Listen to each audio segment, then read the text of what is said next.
지배자였던 아합과 이세벨에 대한 심판으로 북이스라엘 땅에 3년 동안 가뭄이 있을 것이라는 그 하나님의 경고대로 온 이스라엘이 극심한 흉년이 들자 이 모든 것이 하나님의 말씀을 전한 엘리야 선지자 너 때문이라고 하면서 그를 죽이려고 혈안이 되어 있던 아합 왕에게 하나님께서는 엘리야를 보내십니다. 그리고 그 엘리야는 아합에게 이것이 모두 당신이 여호와 하나님을 버리고 우상을 쫓은 연유라고 이야기를 합니다. 그러면서 바알 선지자 450명과 아세라 선지자 400명을 모아서 정말 그들의 신에게 제사를 한번 드려보라고 합니다. 그리고 과연 누구의 신이 그에 대해서 대답을 하는지 한번 대결을 해보자라고 합니다. 먼저 바알 선지자 450명이 그들의 신인 바알에게 제사를 지내는데 송아지를 잡아서 제단 위에 올려놓고 아침부터 저녁까지 큰 소리로 바알의 이름을 부릅니다. 아무 응답이 없자 몸에 상처를 내 피를 흘리면서까지 마치 미친 듯이 소리치지만은 저녁 때가 되어도 아무 응답이 없는 것입니다. 그리고 이제 엘리야가 제단에 송아지를 잡고 그 위에 올려놓습니다. 그리고 그 위에 물을 4통씩 3번이나 부어가지고 그 제단뿐만 아니라 그 밑에 온 땅이 다 물이 흥건하게 만듭니다. 그리고는 엘리야가 기도를 합니다. 바로 그것이 오늘 왕상 18장 36절인데 엘리야가 어떻게 기도했는지 우리가 한번 읽어보겠습니다. 아브라함과 시작. 아브라함과 이삭과 이스라엘의 하나님 여호와여 주께서 이스라엘 중에서 하나님이신 것과 내가 주의 종인 것과 내가 주의 말씀대로 이 모든 일을 행하는 것을 오늘 알게 하옵소서. 이렇게 기도를 한 것입니다. 엘리야의 기도가 끝나자마자 하늘에서 불이 떨어져 그 재물을 태우고 그 앞에 도랑에 찬 물까지 다 마르게 하는 기적이 일어납니다. 그리고 엘리야는 백성들에게 바알의 선지자들을 다 죽이게 하고는 아합에게 큰 비가 올 것이니 빨리 내려가라고 이야기합니다. 그러자 하늘에서 먹구름이 몰려오더니 엄청난 폭우가 쏟아지며 3년이라는 긴 기간에 가뭄이 끝이 납니다. 이쯤 되면 엘리야도 이제 어깨에 힘 좀 주고 그리고 다리를 쭉 뻗고 잘 수 있겠지만은 전혀 그렇지 못했습니다. 아합의 아내 이세벨이 바알의 선지자와 그리고 아세라의 선지자가 다 죽임을 당했다고 하자 내가 내일 이맘때에 엘리야를 죽이지 않고서는 내 신이 나에게 벌을 내릴 것이다 라고 선언을 합니다. 그리고는 엘리야를 죽이려고 할 때 엘리야는 급히 광야로 몸을 피합니다. 그리고는 그 광야에서 엘리야는 이렇게 하나님 앞에 부르짖습니다. 여호와여 넉넉하오니 지금 내 생명을 거두시옵소서. 나는 내 조상들보다 낫지 못하니이다. 성대를 한 것도 잠시 금방 죽을 지경이 되어 괴로워하면서 하나님께 부르짖는 엘리야였습니다. 온전한 이런 엘리야 선지자에 비해 삼손은 어땠습니까? 삼손은 하나님의 계시로 축복 가운데서 태어났으나 나시린의 규율과 법도를 어기며 이방 여인과 결혼하고 또 사자의 시체를 만지고 그 사자의 시체에서 나오는 꿀을 먹고 또한 수수께끼의 답을 이방 아내에게 알려줌으로 인해서 블레셋 청년들에게 30명에 대한 그런 베옷과 겉옷을 주기 위해서 사람들을 죽이고 옷을 빼앗았던 삼손이었습니다. 그런 연유로 인해서 화가 난 삼손은 자기 집으로 돌아갔지만은 얼마 후에 다시 자기 아내의 집을 찾았는데 이게 어찌된 일입니까? 그의 아내는 이미 다른 사람에게 시집을 다시 보내버린 것입니다. 이에 격분한 삼손은 여우 300마리를 잡아서 2마리씩 붙여갖고 그 꼬리에 횃불을 달고 블레셋의 그 밭과 과수원을 다 태워버립니다. 그러자 그들은 그들대로 삼손의 그 아내와 장인을 또한 불태워 죽입니다. 그 소식을 들은 또 삼손은 그 자기 장인과 아내를 죽인 그 블레셋 주민들을 또 죽이고 급히 몸을 피해서 그 에담 바위틈이라는 곳에 숨습니다. 그러나 그 사실을 난 블레셋 주민들은 군사들을 동원해서 삼손을 잡으려고 몰려오는데 그 블레셋이 두려워서 유다 지파들이 오히려 나서서 삼손을 결박하여 그들에게 내줍니다. 그러자 그들 앞에 묶여나온 이 삼손을 보고 그들이 소리 지르자 하나님의 영이 갑자기 다시 삼손에게 임함으로 말미암아 삼손이 거기서 나귀 턱뼈로 1000명을 죽입니다. 하지만 그런 삼손도 싸움에 지치고 물이 없어 죽을 지경에 이르자 그때서야 비로소 그것이 지금까지 자기가 행한 모든 것들이 하나님이 주신 능력이었고 자기 자신은 단지 한 모금의 그 물이 없어 죽어가는 나약한 인간이라는 것을 고백하게 됩니다. 그러자 하나님께서는 그곳에 샘을 터뜨려서 그에게 마시게 하며 그를 소생시켰는데 그곳 이름을 삼손은 엔 학고레라고 불렀습니다. 부르짖는 자의 샘이라는 뜻입니다. 저는 오늘 본문을 통해서 내 인생에서 경험한 엔 학고레는 어떤 것이 있는지 엔 학고레의 비밀이라는 제목으로 사사기 15장을 함께 살펴보고자 합니다. 엔 학고레에서 생수를 터뜨린 하나님. 그 첫 번째는 바위 틈에 숨어있는 삼손을 끄집어내어 하나님의 일을 맡긴다는 것입니다. 오늘 본문 12절, 13절 다시 한번 한 목소리로 읽어보겠습니다. 시작. 그들이 삼손에게 이르되 우리가 너를 결박하여 블레셋 사람의 손에 넘겨주려고 내려왔노라 하니 삼손이 그들에게 이르되 우리가 나를 치지 아니하겠다고 내게 맹세하라 하며 그들이 삼손에게 말하여 이르되 아니라 우리가 다만 너를 단단히 결박하여 그들의 손에 넘겨줄 뿐이요 우리가 결단코 너를 죽이지 아니하리라 하고 새 밧줄 둘로 결박하고 바위 틈에서 그를 끌어내니라. 수수께끼의 답을 알려준 그 일로 인해서 화를 내고 자기 집으로 돌아간 삼손이 다시 아내를 만나러 뒷나라로 내려왔는데 그때가 밀 거둘 때라고 성경은 이야기하고 있습니다. 보통 이스라엘에서는 3번의 큰 추수가 있습니다. 양력으로 3, 4월경 그때는 6월절입니다. 그때 보리 수확을 하게 됩니다. 그리고는 5월달, 6월달경에는 밀을 수확하고 그리고 9월달, 10월달에 포도와 감람나무 그리고 무화과나무 이 열매를 수확합니다. 그런데 오늘 밀을 수확하는 때입니다. 이때 삼손이 처가에 왔는데 그냥 빈손으로 가지 않고 염소 새끼를 가지고 갑니다. 이것을 보면은 그래도 기본적으로 삼손은 예의가 있던 사람이었습니다. 그런데 아내의 집에 도착을 해보니 아내가 이미 다른 사람에게 시집을 갔다는 것입니다. 장인이 이렇게 이야기합니다. 너가 그를 미워하는 줄 알고 내가 다른 사람에게 시집을 보냈다라고 합니다.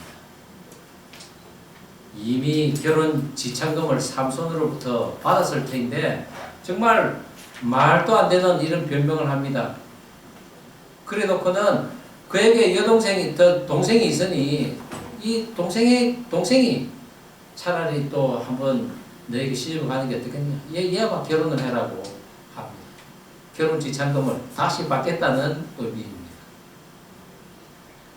이미 정당한 대가를 지불하고 결혼한 삼손에게는 그것은 큰 모욕이었습니다. 마침내 삼손은 내가 이제 블레셋을 해한다 할지라도 그것은 나의 잘못이 아니라고 하며 여우 300마리를 붙잡아서 2마리씩 짝을 지어 꼬리를 묶고는 그 꼬리에다가 회를 달아서 불을 붙이고 그리고 놓아줍니다. 꼬리에 불이 있는 여우가 가만히 있겠습니까? 온 천지를 돌아다닙니다. 그리고 그때는 추수하니까 볕이 이제 마를 때입니다. 밭을 다 태우고 있는 것입니다. 그리고 그 포도원, 무화과 나무, 그리고 감람나무 가수원까지 다 불을 태웁니다. 한해 농사를 송두리째 망쳐놓은 것입니다. 그것은 마치 하나님의 그 블레셋에 대한 그 불의 심판과도 같은 모습이었습니다. 이렇게 한해 농사가 다 타버리고 엄청난 손실을 입은 블레셋 사람들은 삼손의 아내와 그 아버지를 불로 태워 죽입니다. 책임을 물었다는 거죠. 얼마 전 수수께끼의 그 답을 알려주지 않으면 내 집을 불사르리라고 한 그들의 말이 현실이 되어버린 것입니다. 이처럼 일신상의 위기를 모면하기 위해 또 사리사욕을 탐하기 위해 자기 동족에게 불타는 그런 어처구니 없는 일을 당하는 것을 우리는 보게 됩니다. 그런데 비록 자신의 아내를 다른 사람에게 준 장인과 그리고 다른 사람에게 시집간 그 아내가 밉고 원망스럽지만은 그래도 그들을 불태워 죽였다는 것에 대해서는 삼손은 용납할 수가 없는 것입니다. 그래도 자기 아내였지 않습니까? 삼손은 피해 복수를 하며 블레셋을 응징을 합니다. 그런데 여러분, 이때 삼손이 도륙한 블레셋인은 단지 딥나에 사는 자기 처갓집의 그 동네에 사는 소수의 블레셋이었다는 것이죠. 그래서 그 소식을 들은 블레셋 전 군사들이 큰 군사가 몰려올 것을 예상한 삼손은 그곳을 떠나서 유다 지경 그 근처인 에담 바이틈에 머무르게 됩니다. 하나님으로 추진된 일이 아니었던 이런 삼손의 블레셋 치리는 정말 치밀하지 못한 전략이었습니다. 혼자서 자신의 능력을 과신하며 치러진 이 분쟁은 결국 국가전이 되어서 엄청난 일이 벌어진 것입니다. 불을 지른 소행이 삼손임을 한 블레셋은 군사들을 이끌고 이스라엘로 넘어오는데 그 지경에 살던 유다 지파 사람들이 깜짝 놀랍니다. 블레셋이 두려운 것입니다. 그리고는 오히려 그들이 블레셋을 대신하여서 삼손을 잡으러 갑니다. 3,000명이나 몰려가서 바위틈에 숨어있는 그 삼손을 끄집어낸 것입니다. 그리고 하는 말이 너는 블레셋 사람들이 우리를 다스리는 줄 모르느냐라고 합니다. 왜 괜히 긁어서 부스럼을 만드느냐 하는 것이죠.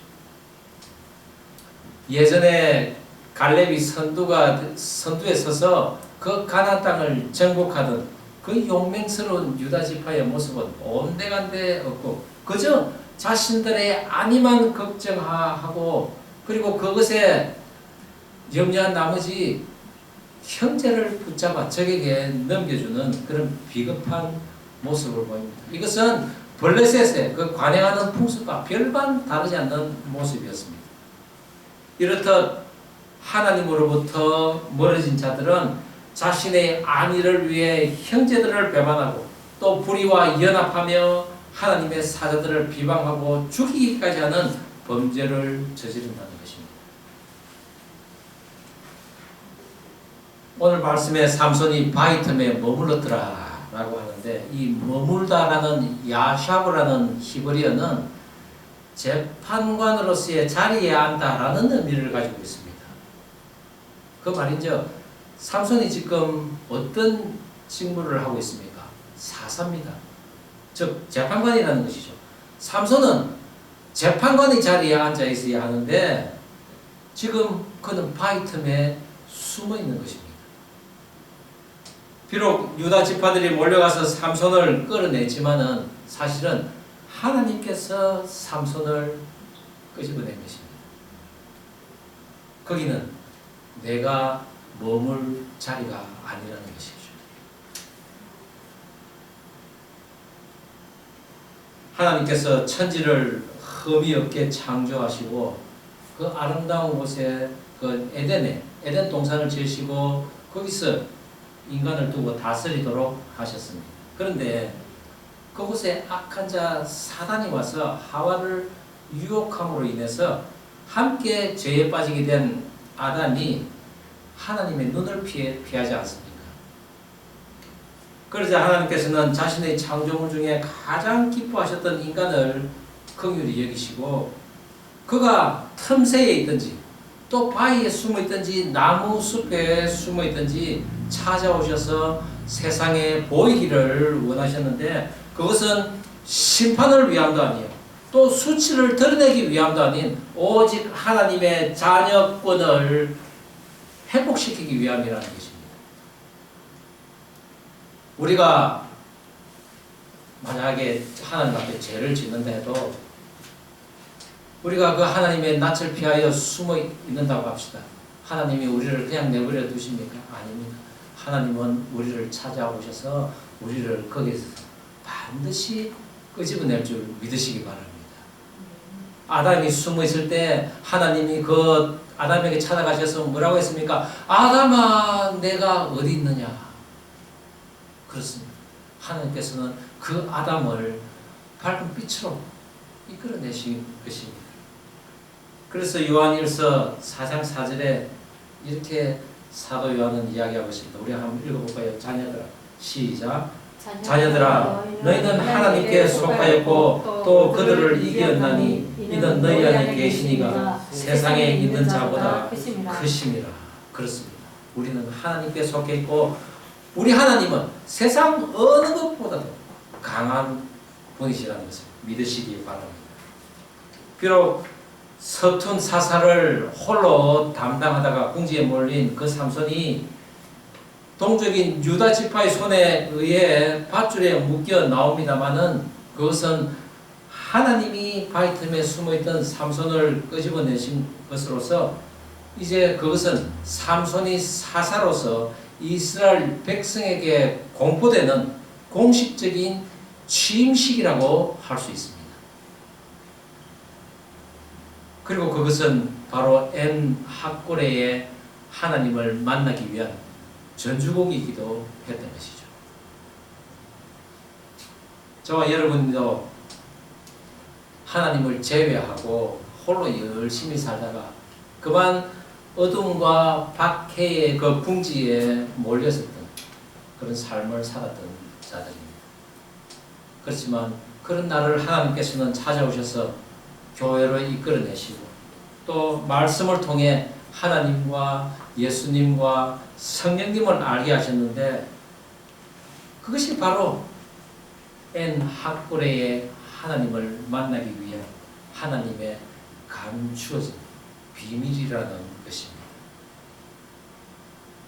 그런 하나님의 비밀 가운데 우리는 은혜를 띠고 이렇게 하나님 앞에 나와 오늘도 하나님을 찬양하고 그 하나님이 주신 말씀을 꼴로 먹는 은혜를 받고 있는 줄 믿으시기 바랍니다.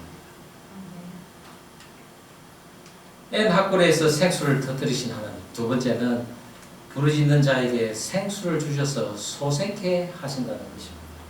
오늘 본문 18절 19절 다시 한번 한 목소리를 읽겠습니다. 시작.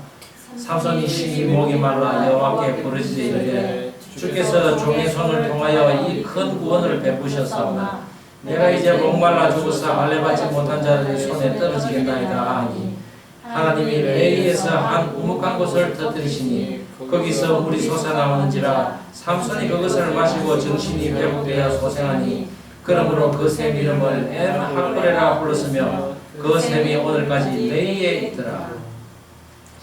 마침내 유다 지파에 의해 끌려 나온 삼손은 블레셋인들에게 나아가게 되는데 이때 하나님의 영이 다시 삼손에게 강하게 임합니다. 그리고 삼손은 그 줄을 불탄 삼실같이 그냥 끊어버립니다.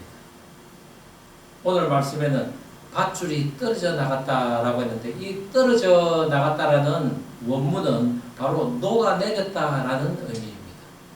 하나님의 영이 강하게 임한 사람은 나를 결박한 그 어떤 것도 이렇게 녹아져 떨어진다는 것을 믿으시기 바랍니다. 그리고 삼손은 근처에 있던 나귀의 그 턱뼈를 손에 쥐고 블레셋인들을 죽이는데 무려 1000명이나 죽입니다.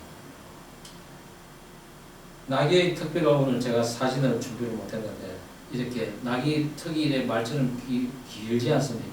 이렇게 몽둥이처럼 생겼습니다. 그런데 그 나귀의 턱뼈가 제가 잠깐 예. 제가 잠깐 사진으로 잠깐 보겠습니다. 이게 나귀의 특별입니다. 길쭉합니다. 손에 이렇게 딱 잡기가 좋습니다. 예. 나귀 특별가 이렇게 생겼는데 삼손이 이 나귀 특별을 가지고 그 블레셋을 1000명이나 죽였다는 것입니다. 그런데 전에 삼손이 죽인 사자의 특별을 가지고 블레셋을 죽였다 이러면은 뭔가 이야기 전개가 그럴듯한데 웬 나귀의 특별하는 거일까? 그러나 이 중심에는 보잘것없는 것을 가진 자에게도 하나님이 능력을 주면은 어떤 적도 이길 수 있다는 그런 이야기가 중심에 있다는 것입니다. 그렇습니다. 그것은 보잘것없는 나의 능력에도 불구하고 승리케 하시는 하나님이 계실 것입니다. 사도 바울도 고린도 후서에서 자기의 그 약한 것을 이렇게 자랑한다고 했습니다. 고린도 후서 우리 12장 9절 말씀을 한번 볼까요? 나에게 이르시기를 시작. 나에게 이르시기를 내 은혜가 내게 족하도다. 이는 내 능력이 약한 데서 온전하여 짐이라 하신지라. 그러므로 도리어 크게 기뻐함으로 나의 여러 약한 것들에 대하여 자랑하리니 이는 그리스도의 능력이 내게 머물게 하려 함이라. 하나님의 능력은 우리들의 약함 가운데서 온전하여지며 우리가 약할 때 우리에게 머문다는 것입니다. 오늘 하나님의 능력이 임하고 있는 삼손에게 나귀의 턱뼈가 들려있다는 것, 그래서 자연스러운 것입니다. 나귀의 턱뼈를 가지고 1000명을 죽인 삼손이 노래를 부르는데, 그런데 그 노래가 좀 이상합니다. 오늘 사사기 16절 다시 한번 읽어볼까요? 이르되 시작. 이르되 나귀의 턱뼈로 한 더미 두 더미를 쌓았으며 나귀의 턱뼈로 내가 1000명을 죽였도다 하니라. 이것은 삼손이 부른 노래입니다. 그런데 이 원문에는 보면 아주 운율에 맞춰서 그렇게 흐름을 타며 불렀던 노래라는 것을 알 수가 있습니다. 나귀라는 히브리어는 하모르라는 단어이고, 그리고 덤이라는 단어는 하모라라는 또 단어입니다. 같은 단어입니다. 그래서 그야말로 하모라 이런 식으로 삼손이 노래를 불렀다는 것이죠. 그런데 이것이 누구의 능력입니까? 하나님 주신 능력입니다. 그런데 삼손은 그것을 자신의 능력이라고 합니다. 내가 1000명을 죽였다는 것입니다. 나귀의 턱뼈를 가지고. 우리가 하나님의 능력으로 뭔가를 이루었는데도 돌아서면은 내가 한 것 같습니다. 나귀 턱뼈와 같이 상황이나 조건도 보잘것없고 좋지 않은데도 불구하고 내가 그것을 다 해냈지 라고 자기 자신이 자랑스러운 것입니다. 그런데 여러분, 우리가 이렇게 깨달음이 없을 때 하나님께서는 아주 작은, 그러나 너무나 강력한 상황을 우리에게 주시는데, 그것은 바로 물 한 모금이 없어 목이 불타듯 하는 그런 목마름이라는 것입니다. 어떤 상황요? 물 한 모금이 필요한 목마름, 불타는 듯한 목마름이라는 것이죠. 하나님이 요나 선지자에게 너는 니느웨로 가서 하나님의 심판이 그들에게 임할 것이라는 경고를 하라고 합니다. 그런데 이 요나는 몇 번이나 하나님의 낯을 피해 다른 곳을 갔다가 결국 바다에 던져져서 물고기 뱃속에서 3일간 있다가 하나님께서 그 물고기를 안에 있는 요나를 토해내게 하여 할 수 없이 니느웨로 간 요나입니다.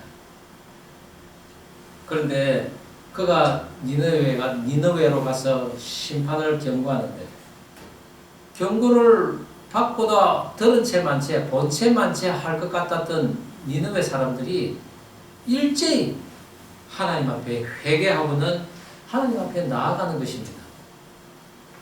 당연히 하나님의 심판도 일어나지 않았습니다. 이에 요나는 내 이럴 줄 알았다고 하며 분통을 터뜨리며 차라리 내를 죽이라고 하나님께 대듭니다. 그러면서도 혹시나 어떤 변화가 있을까 싶어서 그 니느웨 성 맞은편에 올라가서 동산에 올라가서 그 성을 살피는데 하나님께서 뜨거운 태양과 그리고 더운 동풍바람을 불게 합니다. 뜨거운 태양 밑에 앉아있을 그 요나에게 하나님께서는 또 주신 것이 있는데 바로 조그마한 한 줄기의 박넝굴이었습니다. 그 박넝굴로 말미암아 뜨거운 태양을 가리고 있으니 요나가 살 것 같습니다. 그런데 하나님께서는 얼마 후에 벌레를 한 마리 보내가지고 그 박넝굴의 줄기를 갉아먹겠어요. 그 하나 있던 박넝굴이 그냥 떨어져 버립니다. 정말 다시 또 죽을 것 같습니다. 다시 자기를 죽여달라고 합니다. 그러자 하나님께서 말씀을 하십니다. 너는 작은 박넝굴 하나도 그렇게 아끼면서 저 좌우를 분별하지 못하는 12만 명의 니느웨 사람들을 내가 어찌 아끼지 않을 수 있느냐라고 합니다. 박넝굴 하나로서 생명의 소중함과 또한 구원의 그 특별하심을 하나님께서 알게 하신 것입니다. 1000명을 자기 힘으로 죽였다는 삼손에게 하나님께서는 극심한 그 갈증을 주시고 목이 다 들어가는 듯한 갈증으로 죽을 것만 같은 삼손은 그제서야 하나님 앞에 나아갑니다.